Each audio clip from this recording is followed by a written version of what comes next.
નમસ્કાર, આપ જોઈ રહ્યા છો નેશન પ્લસ ન્યૂઝ. હું છું આપની સાથે હિરલ પંડ્યા. સુરતમાં વિદેશી ડાયમંડ કંપનીઓના નામે ખોટા બાયર બની હીરાના વેપારીઓ સાથે કરોડો રૂપિયાની ઠગાઈ આચરતી આંતરરાષ્ટ્રીય ગેંગના વધુ એક આરોપી નીતિન કુમાર ઉર્ફે કાનાને સુરત પોલીસની ઇકોનોમિક ઓફેન્સ વિંગ દ્વારા ઝડપી પાડવામાં આવે છે.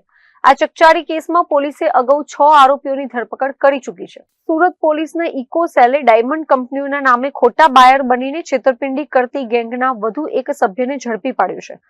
ઝડપાયેલો આરોપી નીતિન કુમાર ઉર્ફે કાનો અને તેની ગેંગ રેપનેટ પ્લેટફોર્મ પરથી હીરા વેપારીઓના ડેટા મેળવતા હતા. ત્યારબાદ અમેરિકાની નામાંકિત કંપનીઓના પ્રતિનિધિ હોવાની ખોટી ઓળખ આપી વર્ચ્યુઅલ વોટ્સએપ નંબર મારફતે વેપારીઓનો સંપર્ક કરતા હતા. 6 દિવસમાં પેમેન્ટ ચૂકવી આપવાની શરતે તેઓ દુબઈ અને હોંગકોંગથી કરોડોની કિંમતના હીરાનો જથ્થો મંગાવી લેતા હતા અને હીરા ડિલિવર થયા બાદ પોતાના ફોન તેમજ લેપટોપ બંધ કરીને ફરાર થઈ જતા હતા.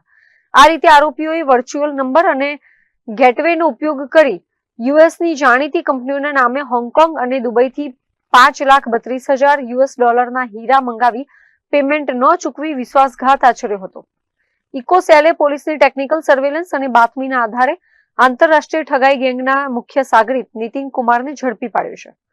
સુરત શહેર એ ડાયમંડના વેપાર માટે સમગ્ર ભારત અને વિશ્વમાં પ્રખ્યાત છે. એ જ અનુસંધાને સુરતમાં હીરાનો વ્યાપાર કરતા વેપારીઓ પોતે જે હીરાઓ તૈયાર કરેલા છે એ હીરા રેપનેટ નામની એક વેબસાઇટ છે કે જે ઇન્ટરનેશનલ લેવલની છે. આ વેબસાઇટ ઉપર પોતે બનાવેલા હીરા પોતે અપલોડ કરે છે. એની ડિઝાઇન, એનો કલર, એનું વજન, આ માહિતી સાથે અપલોડ કરી અને ત્યારબાદ જે કસ્ટમર હોય એ કસ્ટમર પોતે આ હીરો જોઈ અને એ ડાયરેક્ટ એ વ્યાપારી પાસે પોતે ઓર્ડર કરી અને પોતે ખરીદી કરતા હોય છે. આવું જ આ જ પ્રકારની જે પ્રક્રિયા છે એમાં અમુક અસામાજિક તત્વો, ગુનેગારો પોતે આ સાઇટનો દુરુપયોગ કરી અને ઘણા બધા વેપારીઓ સાથે છેતરપિંડી કરતા હોય છે. એવો જ એક બનાવ ઓક્ટોબર 2025માં બનવા પામેલ હતો, જે અનુસંધાને ફરિયાદી શ્રી સંજયભાઈ ગોટીની ફરિયાદ લઈ અને જે તે સમયે આરોપીઓની ધરપકડ કરેલી હતી. એ જ આરોપીઓ પૈકી એક નીતિન વડછક કરીને આરોપી ઉંમર વર્ષ 30નો એ નાસ્તો ફરતો હતો. એ આરોપીની બાતમીના આધારે એ સાયબર ક્રાઇમમાં એની ધરપકડ થઈ અને ત્યારબાદ અમે સાયબર ક્રાઇમથી ટ્રાન્સફોર્વર્ડના આધારે અમારા ગુનાના કામે ધરપકડ કરવામાં આવેલ છે.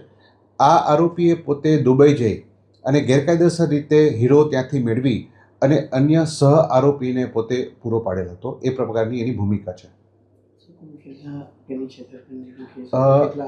જ્યારે આ ફરિયાદ દાખલ કરવામાં આવી ત્યારે 4 કરોડ ઉપરાંતની ફરિયાદ દાખલ કરવામાં આવેલી હતી, જે પૈકી 4 કરોડના હીરા અમે કબજે કરી લીધેલ છે અને કુલ 7 આરોપીઓ વિરોધમાં ફરિયાદ દાખલ કરવામાં આવેલી હતી, જેમાંથી અમે 5 ઉપરાંત આરોપીઓની ધરપકડ કરી લીધેલી છે.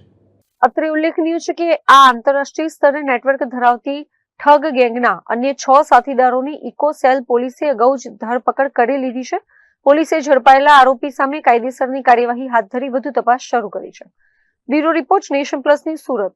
સમાચારોના સતત અપડેટ મેળવવા માટે અમારી નેશન પ્લસ ન્યૂઝની યુટ્યુબ ચેનલને સબસ્ક્રાઇબ કરો, બેલ આઇકન દબાવો અને જોડાયેલા રહો ફેસબુક, ઇન્સ્ટાગ્રામ અને ટ્વિટર પર.